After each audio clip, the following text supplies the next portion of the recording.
Bruchim aboim, everyone. Welcome. I'm Caleb Schur, the Richard S. Herman Senior Fellow in Bibliography at the Yiddish Book Center. It is my pleasure to welcome you this evening to our virtual theater for the presentation of They Called Me Meyer July, Painted Memories of a Jewish Childhood in Poland Before the Holocaust with Barbara Kirshenblatt-Gimblett. Before we get started, a few bits of housekeeping. Your audio and video will be off throughout the program. You may send us any questions you have via the Q&A panel. We just ask that you keep the questions short and please refrain from comments so that we can get to all of the questions this evening. So without further ado, it is my pleasure this evening to introduce Barbara Kirshenblatt-Gimblett. Barbara Kirshenblatt-Gimblett is the Ronald S. Lauder Chief Curator of the core exhibition at the POLIN Museum of the History of Polish Jews in Warsaw and University Professor Emerita of Performance Studies at New York University. Her books include They Called Me Meyer July, Painted Memories of Jewish Life in Poland Before the Holocaust, with Mayor Kirshenblatt, and Image Before My Eyes, A Photographic History of Jewish Life in Poland, 1864 to 1939, with Lucjan Dobroszycki, among others. She was decorated with the Officer's Cross of the Order of the Republic of Poland for her contribution to the creation of the POLIN Museum. And with that, welcome, Barbara. Well, thank you very much, Caleb. And I want to thank the Yiddish Book Center for this opportunity. I'm a great fan of the Yiddish Book Center. I think it is really a miraculous institution, and I'm just delighted to be able to talk about this project with you tonight. So what I'm going to do is I'm going to pull up my presentation, and I'd like to speak from it. Okay.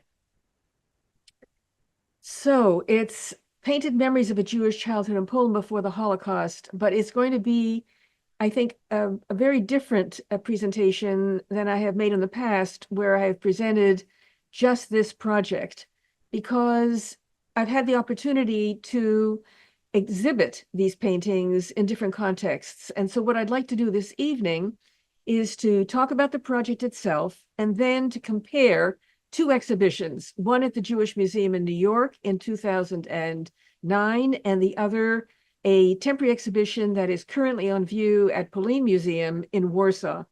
And I think that the exhibiting of these paintings in these two different contexts it's absolutely fascinating. And I'm going to try and explain to you how. So first of all, the project. So I began interviewing my father in 1967, and I continued to interview him until the end of his life, and he died in 2009 at the age of 93. And so I interviewed him for 40 years, and being trained as a folklorist and an anthropologist, I recorded those interviews.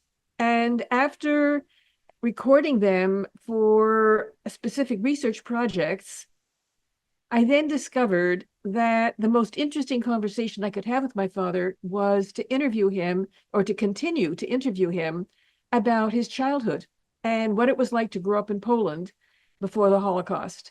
So he was born, and I should say this, that in those interviews, basically anything I didn't understand, because he loved to describe how to make a shoe, how to make a brush, how to put out a fire, anything I didn't understand, he would make a little sketch in my notebook.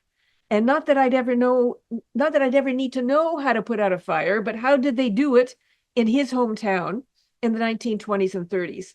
Or he described his mother's sheepskin jacket. So he had to make me a drawing exactly what it looked like.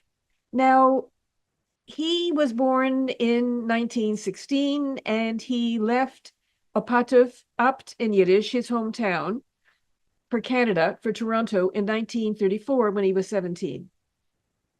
Now, you may wonder about the title of the talk and the book. They Called Me Meyer July. And here is his explanation.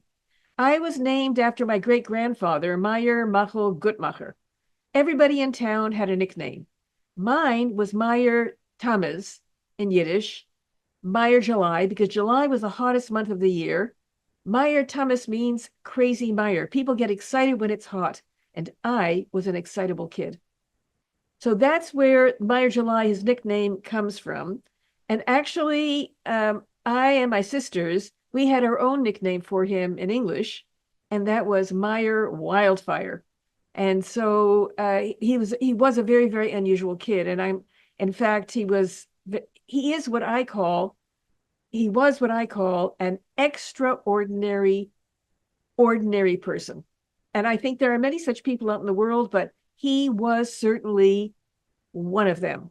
And so I began interviewing him at 67, and 20 years before he died at the age of 73, he finally relented after much begging and pleading to paint what he could remember.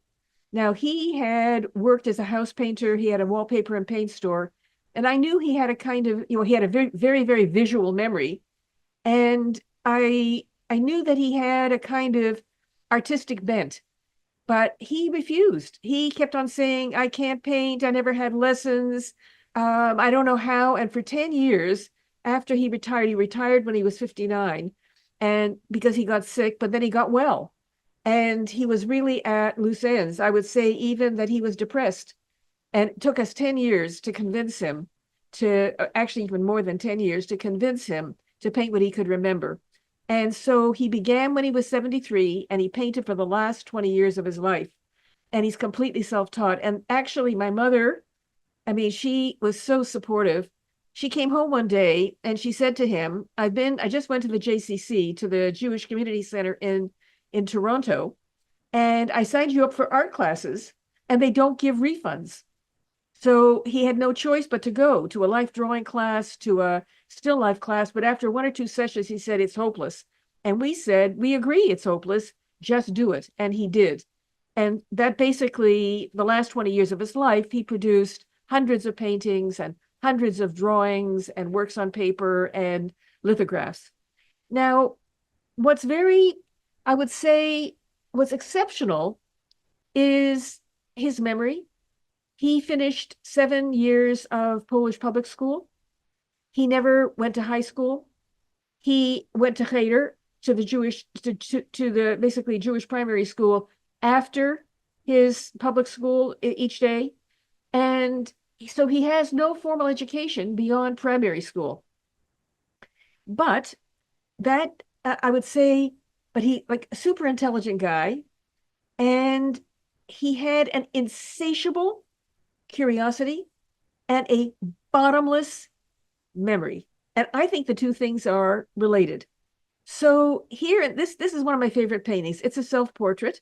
He calls it Boy with a Herring, and it's very characteristic of the way in which he remembers and the way in which he visualizes, or the way in which he tells the story and the way in which he visualizes. And so this is a project where it's a project of words and images that are complementary to one another. The images are not illustrations of the text, and the words are not captions to the images. So in this particular painting, there are several stories here. There's a story of every element that he's wearing: the hat, the Slovatsky collar, the blue blazer, the +4s, the double white socks, the red ski boots, the brass eyelets, the yellow shoelaces. That's one. There's several stories there. And then there's the story of the herring. And if you're interested in the story of the herring, please ask for it, and I will tell you about the story of the herring when we have our Q&A. So this is key to the way that he remembers and the relationship between what he says and what he paints. Now, one of his favorite toys, and incidentally, he made all of his own toys, and he said they were disposable, that after he played with them, he learned them from other Cheder boys, they would throw them away and then just make new ones. But his favorite was a hoop. And he had a special kind of a leader that he used, and he used to love to run all around the town with his hoop and to explore every nook and cranny. Now, the town of Opatów, Opt in Yiddish, in south central Poland, it had a population of about 9,000, and more than 60% of the town was Jewish. And it was very characteristic of these market towns in Poland that had these very critical mass in the Jewish population, 50%, 60, 80, even 90%, which gave these towns a very unique character. And these towns became the most characteristic form of Jewish settlement in Poland, Ukraine, Lithuania, in that entire East European area. Now, remember this hoop because we're going to come back to it when we talk about the exhibition at POLIN Museum. But the other point about the town is that it was small enough that a kid could run around and explore everything, and big enough to be interesting. And it was a market town, so that also added another whole element. And the town, this was a town where the doors were open, the windows were open, the courtyards were open, and he could see everything. He could watch the brush maker, he could watch the blacksmith, the rope maker, the cooper. It was a very I would say it was an analog and transparent world. And for a curious kid, especially a kid very curious about process, how you make things, it was a dream. And in fact, the town really became his school. He found the town a lot more interesting than school. In fact, when we were working on the book together based on the interviews, I said to him, there's something wrong. You had 7 grades of school. You started when you were 7. You should have graduated when you were 14, but you graduated when you were 15. What happened? He said, well, I failed a year. I said, what do you mean you failed a year? How could you fail a year? He said, I played hooky. I said, what do you mean you played hooky? He always stressed how important it was for us to do well academically. He said, well, how do you think I know all about the blacksmith, the cooper, the rope maker, the brush maker, the tailor, the shoemaker, the prostitutes, the market day? In other words, the school, the town was his classroom, and the town became his memory palace. By walking in his mind around the town, he could remember where everything was, who lived where, what happened where. So the way that memory worked for him is one of the most fascinating aspects of this entire project. So he created for me a panorama, a town panorama. Now, interestingly, historically, these panoramas and the maps of these towns historically had north at the bottom, south at the top, west on the right, and east on the left. So, and that's what he's done here. I mean, I didn't realize it until I was looking at old maps, and I realized that that's actually how these maps were oriented. So it starts with the ancient city gate on the right, and it includes the town well and the World War I monument, but it's not a panorama like the New York skyline. What it is it's composed of all of the important buildings in the town.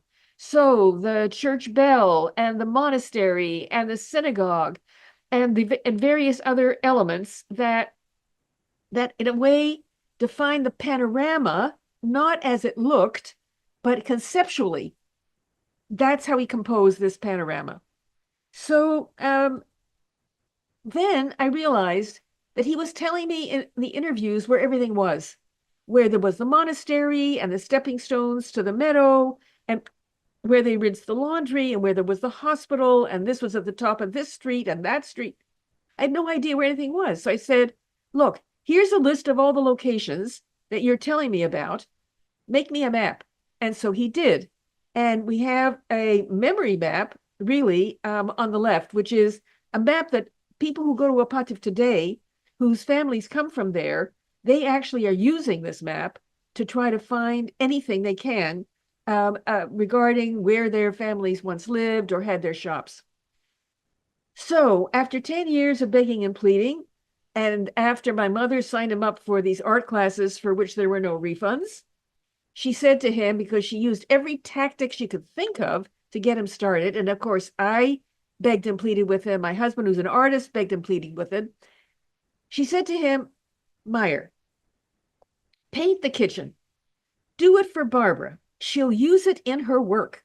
Because he knew that my most favorite topic was the kitchen. And he had made me a beautiful drawing of the kitchen in my notebook. So he did. And for his 50th wedding anniversary, which my sister and I catered in her home, he arrived with an easel and his first painting. And this is the painting. And it's wonderful because first of all, it shows all his skills and talents as a house painter and wallpaper hanger, etc. So these walls are stenciled because wallpaper was too expensive. And he learned how to grain wood to imitate any kind of wood. The doors in our house were teak, maple, oak, walnut, every conceivable kind of wood. And of course, all of them were probably pine. Then you can see the table, it's grained, and you can see the stenciling on the wall. And there's all the information in this painting is just, incredible. So then he went and he did nighttime in the kitchen because, and I love this painting, he calls it the Pisher, because he slept in the kitchen on a day bed. The nanny slept on a straw mattress under his day bed. And at night, when it was cold, he didn't want to, there's no indoor plumbing and no running water. And he didn't want to go outside to the outhouse, especially in winter. So there was a slop bucket and he would pish in the slop bucket at night. It's one of the most beautiful, beautiful paintings. Now, my father was also a wonderful storyteller, and he had an incredible eye for the town characters. And this is also interesting for another reason, and that is, so on Thursday, the fishmongers would come to the town, and they would come in boats, and they would have the fresh fish in barrels that had holes in them, so they could leave the barrels with the fish in the water in the river, and then bring them to the marketplace on Thursday. So Jews would buy them at the marketplace, Christians would buy them at the marketplace. So in this painting, the story is about that lovely woman on the right. And she was married to the richest man in town. And she was beautiful. She was always impeccably dressed. But she had one fatal flaw. She was a kleptomaniac. And so my father said that he heard, or I don't know whether he saw, but he heard that she even stole a fish and slipped it down her bosom. Now, whether that's true or not, I don't know. But how did the town deal with a kleptomaniac? Her husband went to all of the shopkeepers and said to them, don't bother her. Let her steal anything she wants. Let her steal whatever she wants. You come to me at the beginning of the week with a list of everything she stole and I'll pay you. That's up. They didn't put her in handcuffs. They didn't put her in jail. They didn't send her to a psychiatrist. That's how they dealt with that. Now, this is another wonderful story. Actually, I think maybe this is overblown, but I actually think that some of these images and drawings they remind me of Diderot's 18th century encyclopedia. The volumes that deal with the artisans and how they made things. And one of the things that Diderot does is he gives you a snapshot, beautiful, beautiful engraving of the workshop with everything complete going on in it. And then he gives you a drawing that goes step by step by step, how you actually make things. And that's what my father did with the cobbler, with the shoemaker. So here you've got several stories. You've got a shoemaker, very poor, lives in one room, workshop in the same room, with 7 daughters. Every time the baby boy is born, he dies. And now, and you can imagine, I don't know how many baby boys were born, but he's got every time, only the daughters survive. He goes to the rabbi and he says to the rabbi, listen, what am I going to do? I've got 7 daughters. I'm very poor. How am I going to provide 7 dowries for them? And the baby boys die. Who's going to say Kaddish for me when I die? There are no boys. So the rabbi says, look, I'm going to give you an amulet. Let the baby wear the amulet and wrap the baby in white and let this boy dress in white. When the angel of death comes to get him, he'll see that the baby is dressed in white. He will think it's a burial shroud and that he's already dead, and he won't take him. So the boy survived. And when my father left Opatów, he was about 14 years old, and he was still wearing the white, what he calls the white pajamas, this white outfit. And then my father was told that when the ghetto in Opatów was liquidated in 1942, that he was taken with the rest of the Jews of Opatów to Treblinka, and he was still dressed in white. So this is, the kind of storytelling that is happening in the painting and in what my father has to say. And it also reminds me of Indian stories, story paintings, where the painting is presented and the story is told in relation to the painting, which my father also did, and I recorded him doing that. Now, I'll have more to say about the synagogue when I come to how it's exhibited at POLIN Museum in our temporary exhibition, but this is a very, very extraordinary painting, and I don't think I realized how extraordinary it is until we made the exhibition at POLIN Museum in Warsaw. And why? So, first of all, my father remembers vividly the interior of the synagogue. The synagogue was about 500 years old. It was a masonry synagogue, and the painted interior was really extraordinary and was very characteristic with the central bima. And there are many stories that are inside this painting. You can see the women's section on the left with the barred windows, the stained glass windows, the signs of the zodiac on the right, the tribes of Israel on the left, the spies on the grapes, the animals from Pirkei Avot, the tomb of Rachel, the Western Wall. You can see, all of that incredible iconography, the chandeliers, and much else. Now, I didn't realize that although there are a few photographs of the exterior of the synagogue from before the war, there is no documentation of any kind of the interior. No photographs, no drawings, no sketches, nothing. This is the only evidence we have of what the interior of this synagogue looked like. And I never knew that. I mean, I never explored, I never looked for any other material, but I find that absolutely extraordinary. Now, that big masonry synagogue, it was too big and difficult and cold to heat during the winter. And so it was only used for holidays and, of course, when the weather was warmer. So, in fact, much of the celebration of holidays took place in the Beis Medrash, in the house of study. And this is an example for Simchas Torah. And I actually remember this from my own childhood in Toronto, of a flag with an apple and a candle, and of course the procession of the Torahs, and a malach, an angel. It was called, made out of a talus, with kids that are too small to hold anything. They are gathered together under it, and the man with the Torah holds it in a sense for all of them. So it's and of course, it's one of my absolutely favorite paintings. And then in the case of Purim, this town and many others, they had a Purim spiel, a folk drama, and it was not necessarily on the Esther story, on the Purim story. It could be it could be Mechiras Yosef, the story of Joseph. It could be, in this case, the favorite play was the Krakow Wedding. It was a kind of mock wedding based on how these players, mainly laborers, workers, imagined what the regional costume of the Krakow region was. And they are all men. The men are dressed up as women. And they went from house to house, the better houses, where they could get a couple of pennies, they could get a little drink, maybe something like a little nibble, a cookie of some kind. And of course, there were the klezmorim that would go around with them, and the kids would look in through the window. And this painting also has another story about that little boy, because this couple couldn't have children. So they went to a family with many, many children, and the family said, okay, we'll give you one child that you can raise as your own. But of course, that child was never formally adopted. He never lost contact or connection with his birth family, which was another way the town dealt with a situation like that. And this one is not just a normal wedding. It's in fact the hunchback's wedding, where the woman in this family, a tailor's family, the parents noticed that she had a bump on her back, but she had a bump in front.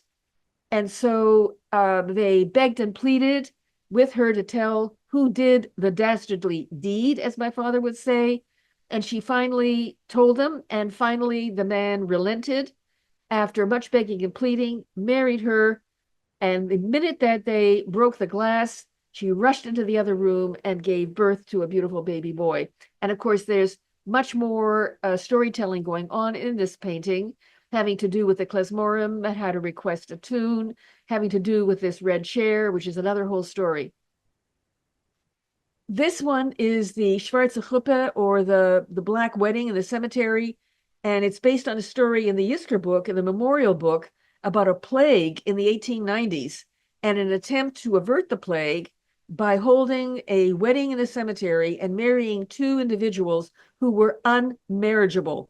They were either disabled, very poor, they were orphans, whatever it might be. And one of the greatest mitzvahs, one of the greatest good deeds was to marry them and to do so in the cemetery and to beseech the dead to intervene with the Almighty on behalf of the living.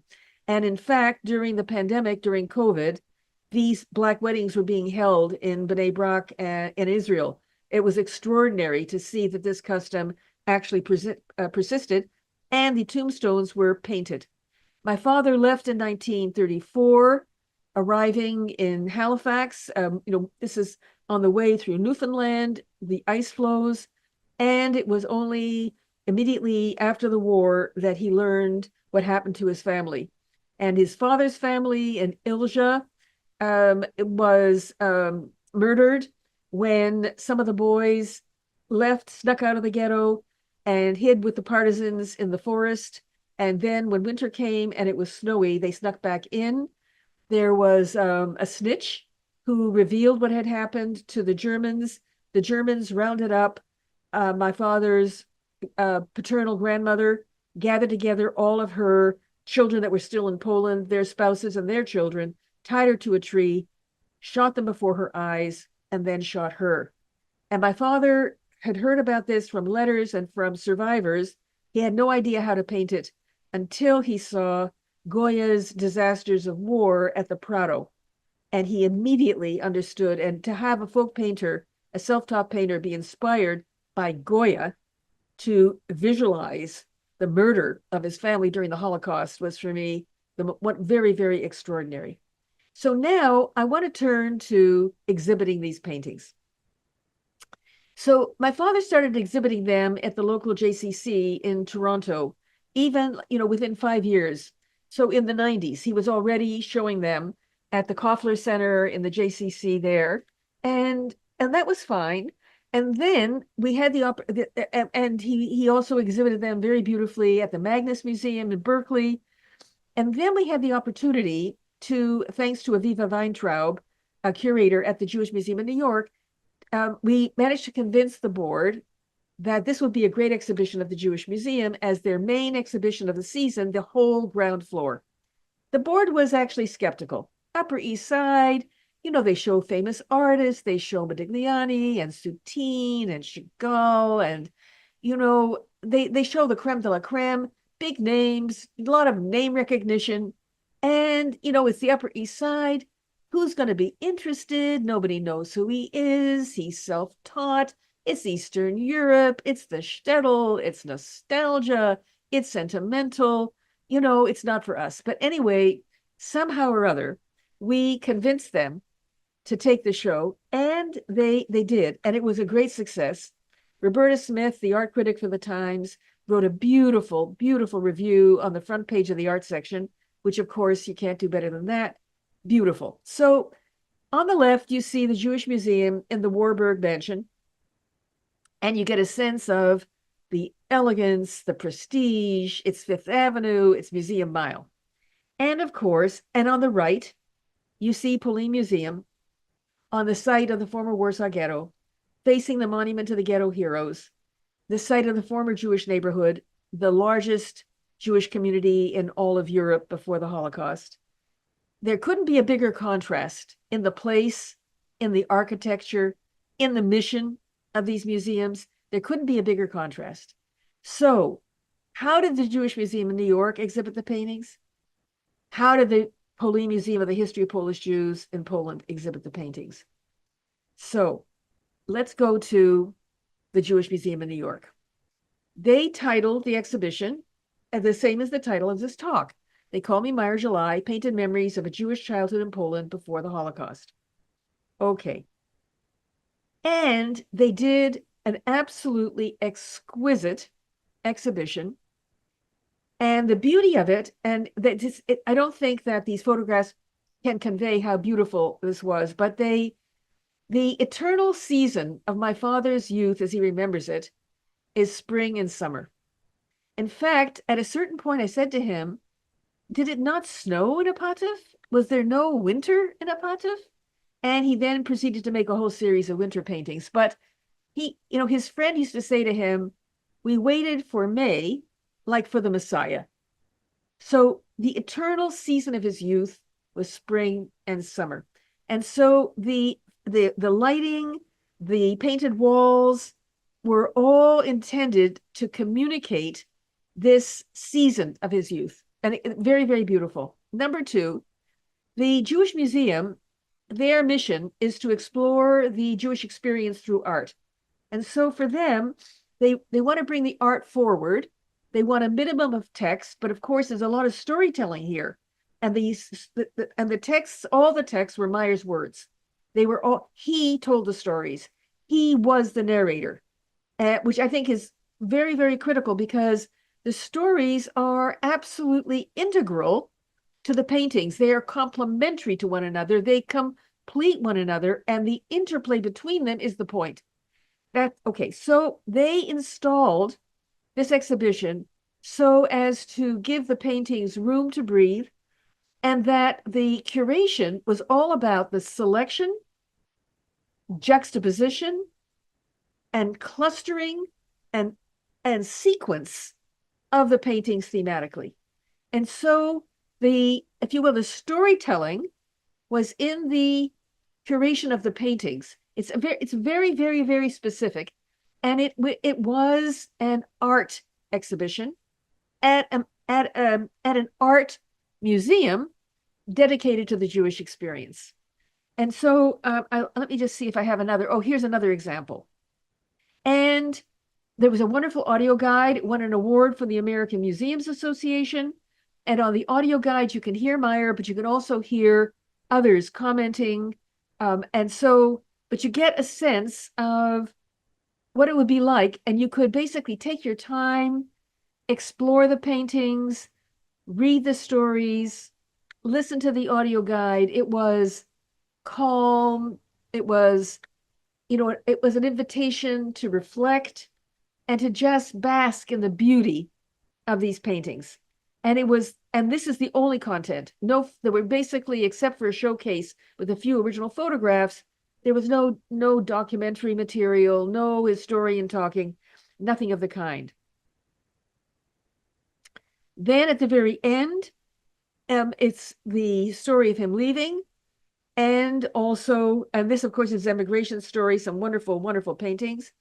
And then the story of what happened to his family during the Holocaust. So you get a sense of the visitor's path through the exhibition. At the very, very end, we invited visitors to take these white postcards and write their own recollections, make drawings, and to do so with a pencil, very analog, no computers, and almost no multimedia. One short film excerpted from a longer film, but otherwise completely analog. A pencil and paper. Very, very simple and very evocative. Really, really beautiful. And then, of course, this wonderful review by Roberta Smith in the New York Times. So one museum's on Museum Mile on Fifth Avenue, an art museum, and the other facing the Warsaw, the monument to the ghetto heroes. Completely different mission: to preserve and recall the memory of the history of Polish Jews and to counteract anti-Semitism, discrimination, and exclusion by fostering mutual understanding and respect. So it's they're related, but they are really completely different museums, different contexts. I would say the majority of visitors, I may be wrong, but let's say a large percentage of the visitors to the Jewish Museum in New York are Jewish, and a very small percentage of the visitors to POLIN Museum are Jewish. Mostly they are Polish visitors, international visitors, and maybe, I would say, maybe 25%, 20% are Jewish visitors, some from Poland, most of them from North America, Israel, etc. So you've got a largely Polish audience for this material in Poland and a largely Jewish audience in New York. And we have to keep that strongly in mind because that is a key to the difference between the exhibitions. So it's important to understand where POLIN Museum was created. It was created on the rubble of the ghetto and the rubble of the, in fact, the rubble of the Jewish neighborhood. And it's a multimedia narrative exhibition. It can't depend on original objects to tell a 1,000-year story. So it actually works scenographically. It works as a theater of history, is the way I like to think of it. And it covers a territory much larger than Poland today. In fact, it covers the territory of the Polish-Lithuanian Commonwealth, which includes Ukraine, Lithuania, Belarus, Latvia, parts of Russia, and other and nearby neighboring countries. And much of the museum was actually created by hand. For the medieval gallery, it's a hand-painted gallery. And for the wooden synagogue of the 18th century, we did something incredible. We used traditional materials, tools, and techniques to actually create a 85% scale facsimile or replica of the painted wooden synagogue that once stood in Gwoździec today in Ukraine. And so, which I think this is actually, very resonant with my father's paintings. So what kind of an exhibition did we create at POLIN Museum? Po-Żydowskie. Shtetl Opatów, oczami Majera Kirshenblatta. In English, it does not translate well, and for good reason. In English, po-Żydowskie means post-Jewish. I don't know if any of you who have gathered here today have any idea or have ever heard the word post-Jewish, ever in your life. I looked for it, and I found in the 90s, American Jewish historians were kind of following trends. It was postmodern, post-ethnic, post-this, post-that. And they sort of thought, well, what about post-Jewish? And what do they mean by it? And of course, it never had any uptake. For them, post-Jewish was referred to identity, meaning you're Jewish, but actually it isn't really what defines you. And in that sense, we're dealing with a, quote, post-Jewish identity. That's not what it means in Poland. Po-Żydowskie, everybody knows what it means. And it means one thing. It only ever refers to property. It only arises after the Holocaust.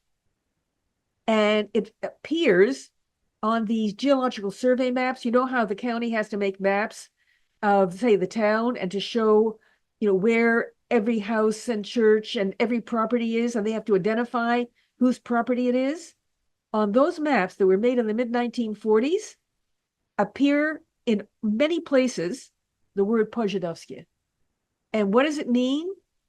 It basically is referring to property that was dispossessed as a result of violence. It is property that is defined by the Holocaust. Either the owners were murdered or they can't be found, and heirs can't be found, and it's property in limbo. It's post-Jewish, but it's unresolved because an heir might turn up and claim it. So it's a nervous word. It's an anxious word, and it holds in it the history of the dispossession and the uncertainty of the status of this property. Now, so Ioana Fikus, the head of our exhibitions department, I think, did a very smart thing. She did not ask me to curate this exhibition, but rather two of my favorite curators, Natalia Romick and Justyna Kojarska-Schultz, two brilliant, brilliant curators. And it was they who brought this Polish perspective to this material. So the idea of po-Żydowskie, which technically refers to this kind of property, and that means everything from household effects to candle, to like a Hanukkah lamp, to a Kiddush cup, to an apartment, to the cemetery, to anything remains from the synagogue, to shops, to any kind of property, books, documents, any kind of property. And they decided to broaden the concept so that it referred, and to shift the perspective from property to people, and to think about the entire town, if not the entire country, as, quote, post-Jewish. Now, Opatów was not unusual. 60% of the town, Jewish. There are towns, as I said earlier, that could be 70, 80, 90% Jewish. They were, in a way, Jewish towns. And so, in the case of Opatów, within about 2 days, the town, the ghetto was liquidated.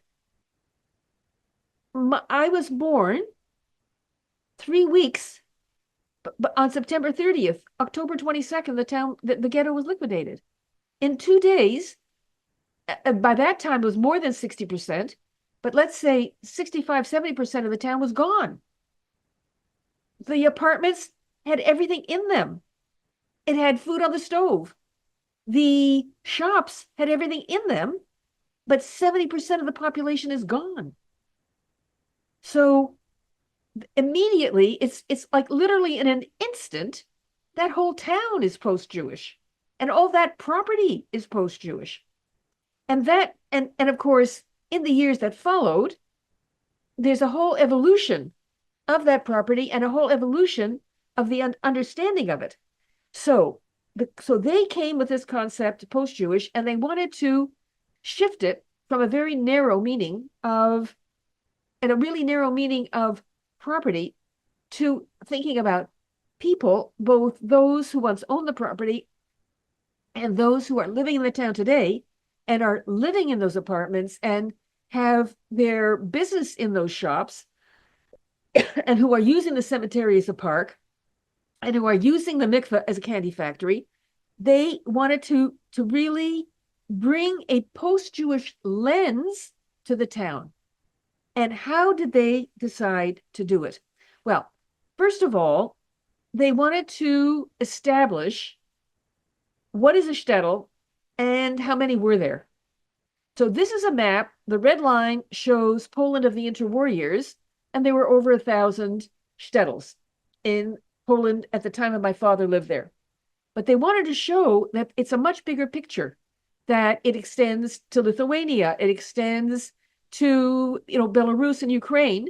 And so there were thousands of these towns. And it would be hard to find one that did not have a Jewish population and a substantial one. So, for example, here, Khmelnyk, 76%, Shydlowiec, 77%, Izbica, 92% of the town is Jewish. And with the actual population, that's 3,000 people. So you get a sense that, that we're really looking at something very, very, very, very substantial. And this is from the census of 1921. Huge marketplace in the small towns, empty during the week, mobbed on market day, as my father remembered it. So he has wonderful stories of market day in the town. This is what it looks like today, because there's no market day. There's no point in having this huge marketplace. So they made a park and they've made places for parking. So you can see this transformation.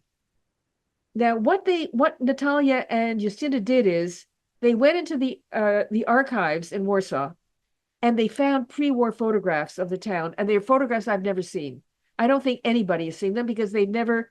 I mean, who's going to go looking for photographs of Opatów from the 1920s and 30s in the archives? There was no reason to, and also immediate post-war photographs as well. Okay, just a second. I have a little bit of a delay here. So, and when they found these survey maps, you see that those blue squares, written in those blue squares on these survey maps is the word Pożydowskie. It's indigenous to these places, to this moment, to this phenomenon. And that, I think, is critical. So they did some really extraordinarily creative things. They visited the town many times. They met with people. They got the members of the people living in the town interested in the project. And they found pre-war wooden buildings, in this case, a school that Jewish and Christian children attended. And many of these wooden buildings are literally collapsing, and they were about to be demolished. So POLIN Museum bought, can you imagine buying a building that's collapsing? They bought one building and they proceeded to dismantle it and to take the wood from this building and bring it to Warsaw and fumigate it and use it to fabricate the entire exhibition. So the exhibition is made from the material traces of Jewish life in Opatów from before the war. They actually brought the material from the town and they fabricated the exhibition from the material. They also found a collector the 3 stories of his house are filled with Jewish material, basically post-Jewish objects, many from Opatów, but not all, and with the whole story of how he collected, why he collected, what's in his collection. And we show this material, these post-Jewish objects in the exhibition, including these wooden menorah and wooden Hanukkah lamps. We're assuming that the Germans confiscated anything of value. So if there were silver and brass Hanukkah lamps, the Germans took them. And the Jews who were in the ghetto carved substitutes out of wood. And the Jewish Museum in New York actually has one that was carved in Theresienstadt, very, very similar. And this is the one from the Jewish Museum that was carved in Theresienstadt. And so they then basically encircled the whole exhibition around the perimeter of the gallery with Meyer's paintings to immerse the visitor like the circle of the hoop that Meyer used to run around the town with. They encircle the visitor with Meyer's paintings. They encircle the visitor with images of the pre-war shtetl Opatów. And then in the center of the gallery, they have created, as I'll show you in a moment, frames from that wood that they salvaged from the school. And on one side, they present the shtetl as Meyer remembers it. And on the other side, they present the post-Jewish town as it evolved to the way that it is today. So it's a kind of a vis-a-vis. On one side, before the war, as remembered by Meyer. On the other side, the research that they did, the photographs that they took to show how the town evolved from basically during and after the Holocaust. So the synagogue, the interior, which we talked about, this is what the synagogue looked like after the war. It had been bombed, the roof was gone, but the actual physical structure was still there. This is all that's left, and that's a chunk of the wall. That's it. And the lot where it stood is vacant, and nothing's been done. It's just simply, it's privately owned now, and it's a vacant lot. But certain elements were preserved, and they're in the collection of this private collector, Britkovsky, and they are elements from, one of them is from the chandelier in the synagogue, the key. What happened to the cemetery? You can imagine 500 years of Jewish settlement, there were tens of thousands of tombstones. Today, they were repurposed. You find them in retaining walls. They were used to regulate the riverbank, and the cemetery became a park. And so activists, local activists in the town, have been collecting fragments of tombstones that people have been saving, preserving in their backyards, and they brought them together. And for the 80th anniversary of the liquidation of the ghetto, they created a lapidarium, a memorial, where they gathered these tombstones. They found them, they gathered them, they cleaned them, and then they arranged them to form a memorial in the gallery. What about the mikveh? I know you're going to ask, how did my father know what Women's Day was at the mikveh? He did a Men's Day, he did Women's Day, and all I can tell you is he had a very vivid imagination. So what happened to the mikveh? The mikveh building is still standing. It's that pink building on the right. And today, it's a candy factory. In fact, it became a candy factory right after the war. But the owner and the people working in it know that it was a mikveh. And in fact, what we did was we used the technology of this scanning to actually locate the basin of the original mikveh down below where you can't see it or can't access it. And it turns out that the candy wrapping table is right over the basin for immersion in the mikveh.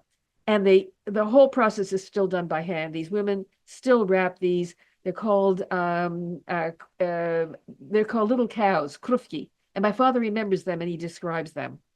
So here you have the wooden frames, and you have on the one side how Meyer remembers, and then on the other side you have what happened to the town. But the wood is a very important part of the message. But here you can see how the paintings encircle the visitor, and then these have these post-Jewish objects from the Opatów collector in a showcase. And I'm just going to give you a couple of images to show you the way in which this, how differently we use Meyer's memories and paintings in relation to a much bigger, wider story. And you can see that here as well. And what I love is kids love the exhibition, and there are lots of very, very beautiful features. And this particular blog wrote about the exhibition. They brought a bunch of kids, and it's from a website called Ładne Bebe, meaning beautiful baby or beautiful little child. And it wrote, 5 times yes, why it is worth seeing the new exhibition at POLIN Museum. And one of the 5 reasons is the most important to me. Such an unvarnished exhibition is rare, which makes us appreciate even more. In the times of algorithms, fake news, and disinformation, we really need the truth, especially at the level of messages addressed to children. This allows us to see the whole truth about the life of Opatów Jews, not just nice fragments. And they said children do not need to have their history sugar-coated. I think that's absolutely amazing. Then our Museum on Wheels went to Opatów, and they together with the citizens, this is actually pointing to where Meyer's house was. They blew up characters from his paintings and they put them up around the town. And then they gave tours of Jewish Opatów. And this is this wonderful Maria, who is a local history activist. They also found cavities on the door sills where there'd once been a mezuzah, and the mezuzah was removed, but you can still see the recess where it was. And it's a way of signaling that there are traces of Jewish life that are hidden in plain sight. And so I'm going to end there with one last comment, and then we have a little bit of time for questions. And that is this. The museum was beautifully received everywhere. In Toronto, in Berkeley, in New York City, in Amsterdam at the Jewish Historical Museum. They had great visitor numbers, beautifully received. But nothing compares to the reception in Poland. The last count, we had over 80,000 visitors to this exhibition. It opened May 17th. It will close in a month. It'll close December 16th. And I think it's a month ago that I got the 80,000 number. So I don't know, by the time we end, what will it be? 90,000, maybe more? I would say most Jewish museums in America don't get 80,000 visitors in a whole year. And this is one temporary exhibition. But apart from the visitor numbers, I would say enthusiasm, the passionate responses to this exhibition from the Polish public are beyond my wildest expectations. They are deeply moved. They are emotional. They are so appreciative. And it's something I need to understand. I want to know why. It is unparalleled. Nothing, in no other place and no other exhibiting of this material has elicited this kind of response. And we had it, was covered in the media, print, TV, online, everywhere. So I'm going to put it to you, the audience, as a question. Why? And maybe in our discussion, I'll share with you my hypothesis. So let's open it up. Thank you so much for that, Barbara. That was an absolutely wonderful talk. I know I have tons of questions myself, but I'm going to prioritize our audience questions. And the number one most asked question, without a doubt, is what is the story of the herring? So if you'd be so kind to share with Okay. us. Okay. All right. So actually, I ended up writing about it for the forward. And I don't remember how it happened, but anyway, okay. So after my father narrates about the hat and all the rest of what he's wearing, and he calls the painting Boy with a Herring, and it is, as I said, a self-portrait. He says, my mother sent me to buy a herring, and I went to my grandmother. She had a little shop, and she used to sit outside her little shop. And my mother instructed me that I had to buy a male herring. So I went and I bought a male herring. And then he said that there was no way this herring would be wrapped in paper. It wouldn't even be wrapped in newspaper. Newspaper was so precious that one paper was shared among several families. They would share the price of it, and it would go from person to person to person, and you couldn't read it while you were eating. God forbid you would put a grease spot on it. When he came to Canada, his greatest luxury was to have his own paper and be able to read it while he was eating dinner. So he said instead they would take a small strip of newspaper so that I could have it as a handhold. So I would put the newspaper around the herring and I would hold it like this. As I walked home, it would drip the brine from the mouth and drip the brine from the tail, and I would lick the brine. When I came home, my mother would make a whole meal from this herring, and the dish that she would make was called a katzborscht, a scratch borscht. And what did it consist of? So she would open the herring, she would remove the milt, which is the sperm sac. She would open the sperm sac and she would scrape out the sperm. But that's with the katzborscht, the scraping. She would scrape out the sperm. She would put it in a dish with a little bit of vinegar, a little bit of water, a little bit of sugar, and that would be the sauce.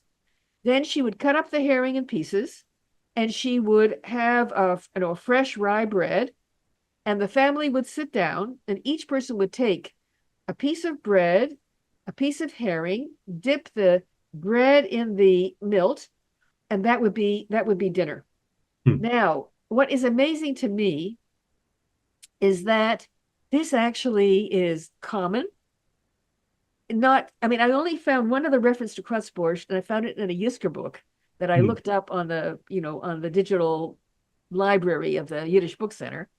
But we have it in 19th century cookbooks. We have it even earlier, and we have it's really common, and there are all kinds of different ways of using the milt. But that's the Kratzborscht. Fascinating. And also, I mean, it speaks so wonderfully to your father's sort of rich and detailed memory for the process. I mean, that comment you made earlier about comparing your father's paintings to Diderot's encyclopedia, I thought that was so beautiful. As someone who I personally also love learning about how everything works. It really just Well, it I think of him as a living, walking popular mechanics. I mean, probably there are some of our older visitors that remember popular mechanics, but he was Mr. Popular Mechanics. Right. Wonderful. I love that. We have time for maybe one or two more questions. So one question that was asked earlier on that was a little bit more about the paintings at each exhibition in particular, and what was the thought process behind which paintings were exhibited at which museum, and anything on that topic as well. Right. So I think that the exhibitions at Berkeley and the Jewish Museum and the Jewish Historical Museum in Amsterdam were I think they followed the thematic organization of the book. And I think the intention was to be comprehensive, not complete by any means, but to organize the exhibition thematically and a little bit in the way that he himself began painting, because he started with the kitchen and then he did another room in the interior, and then he did the courtyard, and then he moved out into the town and into the marketplace, and then he started to move around the town. And so we organized it thematically, and we organized it in relation to how he was remembering and how he was painting in relation to this remembering process. So I think, plus, of course, I wanted to have my favorite paintings. I mean, also some of the most really, really incredibly beautiful paintings. You had to find a place for them. So Hmm. I think that basically that would be but not in Poland. In Poland, they were selected in relation to the post-Jewish story. Hmm.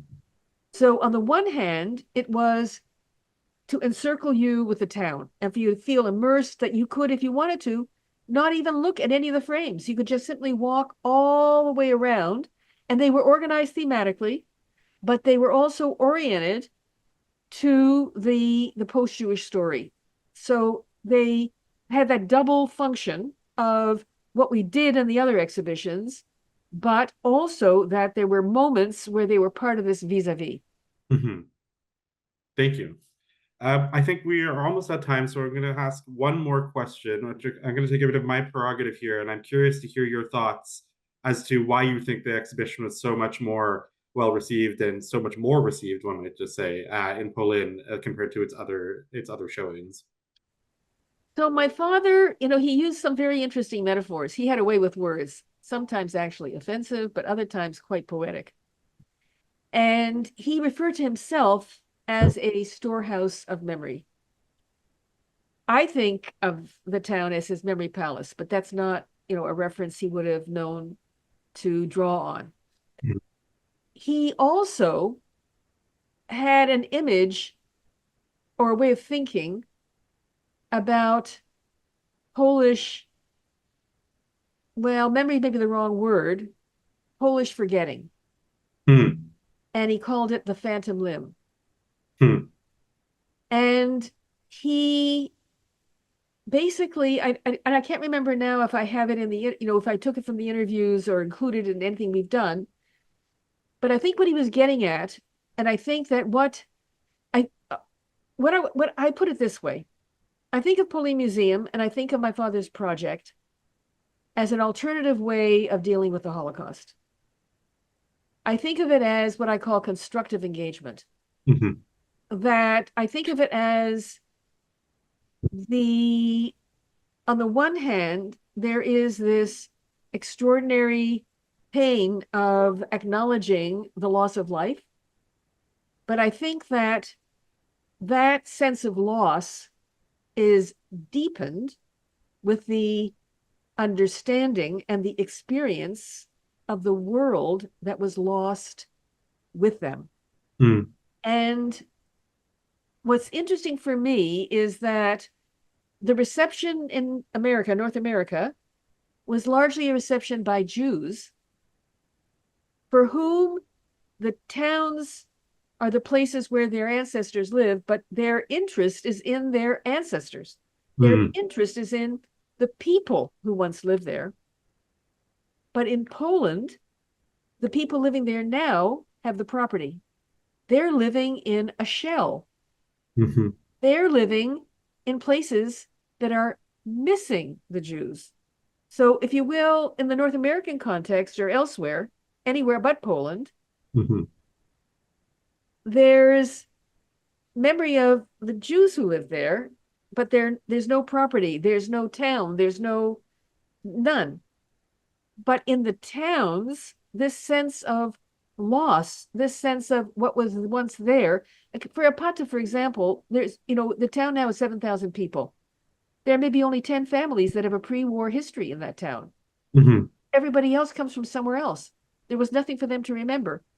The idea that that blank slate, that emptiness, that sense of loss could be filled with these extraordinary paintings, these memories, these stories, and from somebody who was 17 when he left in Hmm. 1934. He left before Pilsudski died in 35 and the rise of virulent anti-Semitism and ethno-nationalism. He left before the Holocaust, and he left before he was an adult with adult responsibilities. So this is a perspective from someone who was young, who didn't have the responsibilities of an adult, and who actually had a really good childhood, had a wonderful childhood. What a gift. Hmm. Thank you for that. Would that we had time to answer many, many more questions, but maybe just one very last one, which is people are wondering, where is the exhibition going to be shown next? Are there any plans to show it further? Yes. Okay. Thank you for asking. We're desperate for like this. This was from the beginning. I said the exhibition has to travel, and it was designed to travel. So I would welcome any suggestions, proposals, contacts for traveling it. And, I think a natural, obviously, will be Holocaust museums. And, we're trying. Most Jewish museums are probably, I don't know, most Jewish museums are very local. Most of them are about the local history of the town. Some of them are a little bit broader, but they're usually telling an American story. If they're not telling an American story, they're telling a Holocaust story. So, but nonetheless, we're ready to travel it. We're ready to travel it starting in the first quarter of 2025. So we welcome any proposals at all, and any contacts, any connections, any endorsements, anything. And also, we'd love for you to come to Poland, to come to Warsaw.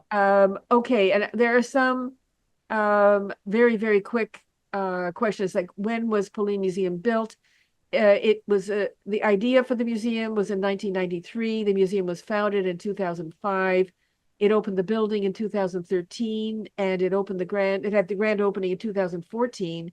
And this year is the 10th anniversary, which we are celebrating during the first week of December in New York City with a wonderful film screening at YIVO and a wonderful mandolin concert at the Museum for Jewish Heritage. And if you're interested, if you would please, I don't know quite how to let Caleb know or contact me. I'm not sure quite how to do it, but we would be happy to. And actually, you'll probably just even go to the Museum of Jewish Heritage, you'll find it. Go to YIVO, you'll find it, and you'd be most welcome. And the events are free admission. Perfect. And I'll say also that if anyone whose questions we didn't get to this evening wants to get in touch with us at the center, we'd be happy to forward them to you, Barbara. Oh, absolutely. And I'm very, very happy to answer them afterwards. Absolutely. Wonderful. So I think we're going to wrap up there then. So Barbara, once again, thank you so very much. This was an absolutely fascinating presentation, and learned a lot. And I mean, also just an absolute joy and wonder to get to see your father's paintings. They are really, truly a treat. Yeah, actually, I mean, I can, talk about him. My last word is that I got the right father and he got the right daughter. I think that's perfect. We'll leave it at that. Perfect. So again, thank you all for coming this evening. Thank you, Barbara, for this amazing presentation. I also want to thank our technical producer this evening, Mia Pope. Please consider joining us at our upcoming in-person and virtual events. You can visit our website at yiddishbookcenter.org/events to learn more. I also want to take a moment before we leave to thank all of our members who support our work in programming like this event this evening at the center. If you're not a member and you're curious about becoming a member, please visit yiddishbookcenter.org/donate. There's lots of perks to being a member of the Yiddish Book Center. And we look forward to welcoming you all again next time into our virtual theater. For now, good night, seid gesund, be well, and be safe.